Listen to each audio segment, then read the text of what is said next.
जनाब स्पीकर साहब, आपके तरफ से जो ओबिचुरी रेफरेंसेस मूव किए गए हैं उनके हक में बोलने के लिए खड़ा हुआ हूं।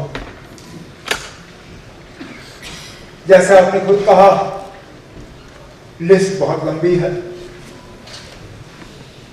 इस लंबी लिस्ट से ही पता चल जाता है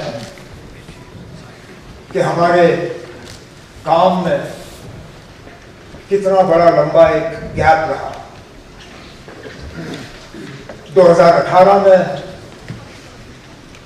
जम्मू के बजट सेशन में हमने इस तरह के ओबिचुरी रेफरेंसेस पास किए और उसके बाद से लेके आज ये पहली मर्तबा हमें मौका मिला है उन लोगों को याद करने का जो आज हमारे दरमियान है नहीं।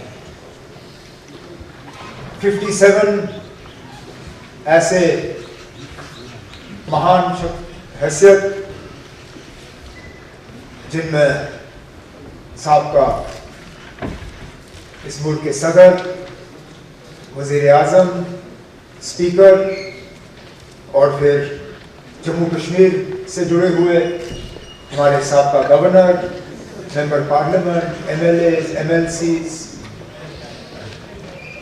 जम्मू कश्मीर का कोई ऐसा हिस्सा नहीं है जिसका कोई ना कोई बाशिंदा इस लिस्ट में ना हो।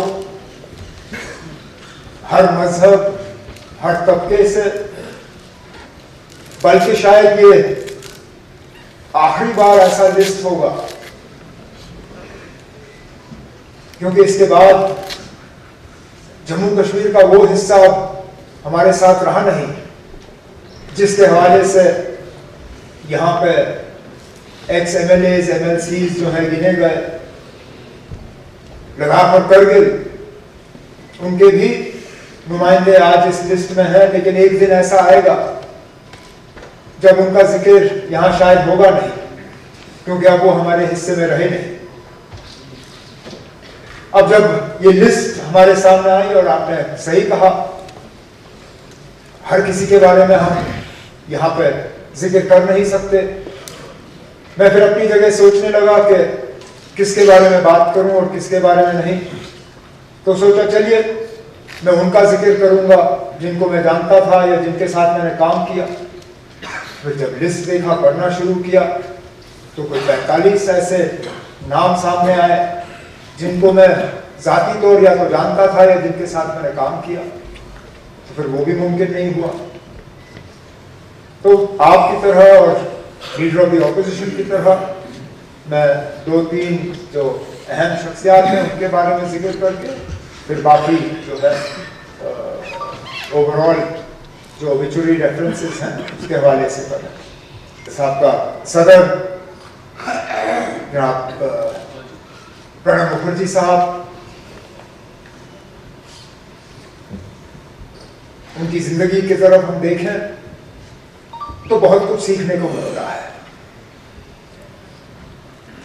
शायद सबसे बड़ी सबक उनके इस बायोडेटा से अगर हम सीखें तो ये कि मेहनत करो, अपनी जिम्मेदारियों के साथ वफा करो, तरक्की करने से आपको कोई रोक नहीं सकता।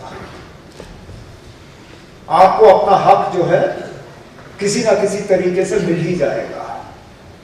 यूपीए की हुकूमत में सदर बने, अपने सदारत के दौरान यूपीए की हुकूमत बीजेपी की हुकूमत में तब्दील हुई, लेकिन शायद ही कभी प्रणब मुखर्जी साहब ने राष्ट्रपति भवन को सियासत के लिए इस्तेमाल होने दिया।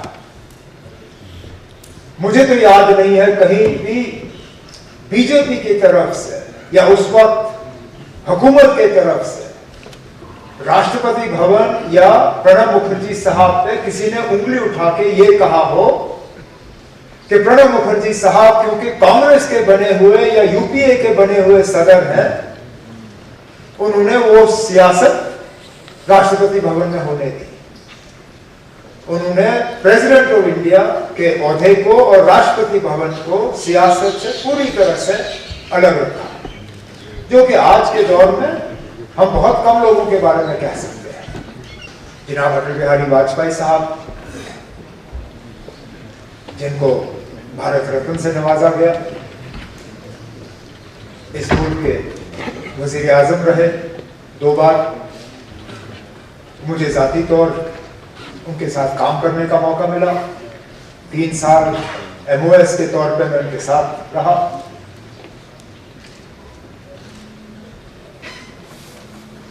बाकी मुल्क के हवाले से जो उनका रोल रहा है वो तो सब जानते हैं। हम जब अटल बिहारी वाजपेयी साहब को याद करते हैं तो बिलखसूस जम्मू कश्मीर के हवाले से याद करते हैं, और जैसे कई सारे यहाँ ऑनरेबल मेंबरों ने जिक्र किया, जब जब हम वाजपेयी साहब को याद करते हैं तो उस हवाले से याद करते हैं कि उन्होंने हमेशा जम्मू कश्मीर के हालात को बेहतर करने की कोशिश की। हमेशा यहाँ का जो तनाव का माहौल रहा, यहाँ जो वायलेंस रही, यहाँ जो हिंदुस्तान और पाकिस्तान को लेके जम्मू कश्मीर के मुतल्लिक फिर रिश्ते खराब रहे, उनको हमेशा सुधारने की कोशिश की, उनको दुरुस्त करने की कोशिश की। मैं तो मान के चलता हूं कि अगर वाजपेयी साहब के दिखाए हुए रास्ते पे हमने जम्मू कश्मीर के साथ सलूक किया होता तो आज हमारा वो हाल नहीं होता जो हाल है।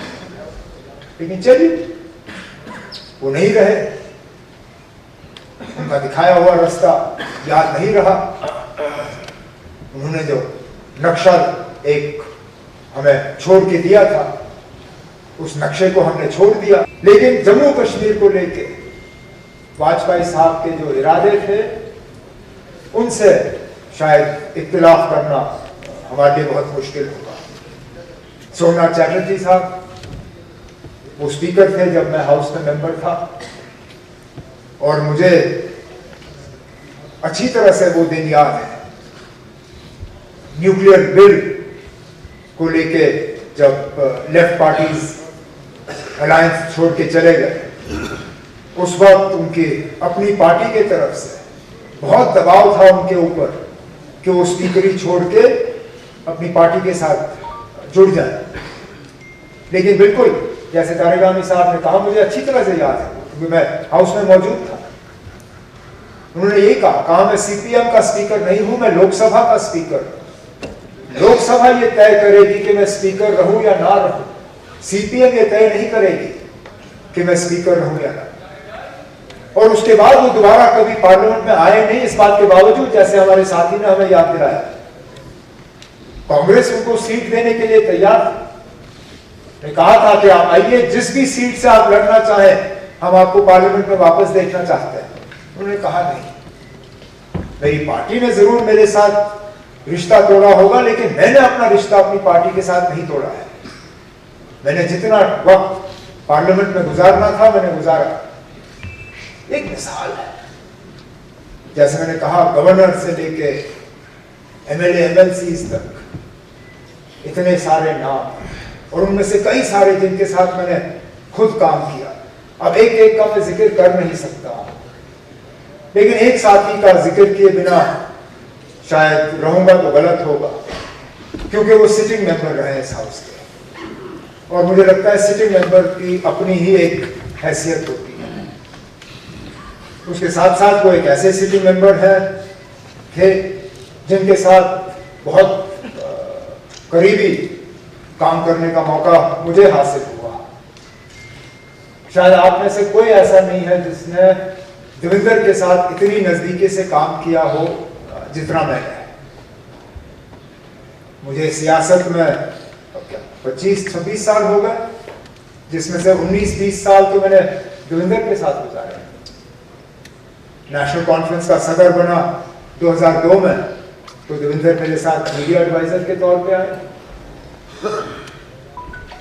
मैंने जैसे कहा 25-26 साल हो गए मुझे सियासत में। बहुत साथियों को मैंने आते जाते हुए देखा स्पीकर साहब, लेकिन अगर मुझे एक साथी के जाने का जाती तौर आज तक अफसोस रहा, वो देवेंद्र के जाने का रहा। आज भी और मुझे अफसोस इस बात का है कि पता नहीं था कि वो इतने बीमार हैं। इलेक्शन में कुछ तल्खी बातें हुई। अगर मुझे पता होता कि वो इतने बीमार हैं, मैं शायद रिश्तों को सुधारने की थोड़ी सी कोशिश कर लेता, लेकिन ऊपर वाले ने वो मौका रखा नहीं। यही मौका रखा कि हम उनको श्रद्धांजलि पेश करें। कल यहां कौन बैठ के हमारे लिए ओबिचुअरी रेफरेंस जो है की तकरीर यहां कर रहा होगा। जब भी हम कुछ करें, हमें कहीं ना कहीं दिमाग में सिर्फ ये ख्याल रखना चाहिए कि कल को जब जम्मू कश्मीर के असेंबली में हमारे हवाले से हमारे लिए बात करेंगे, हमें कोई ना कोई ऐसा अच्छा काम करना चाहिए ताकि जब हमारा वहां पे जिक्र हो, जो हमारे हक में वहां बोलने के लिए खड़े हों, उनके पास कुछ बोलने के लिए रहे। अगर यही हम सोच के अपना यहां अपने काम को अंजाम दें, तो मुझे लगता है हम इस हाउस के साथ, अपने वोटरों के साथ, जम्मू कश्मीर के लोगों के साथ, और बिलखसूस इन महान हस्तियों के जिनको आज खिराज अकीदत पेश करने के लिए हम खड़े हुए हैं, उनके साथ हम सही मायने में वफा कर पाएंगे।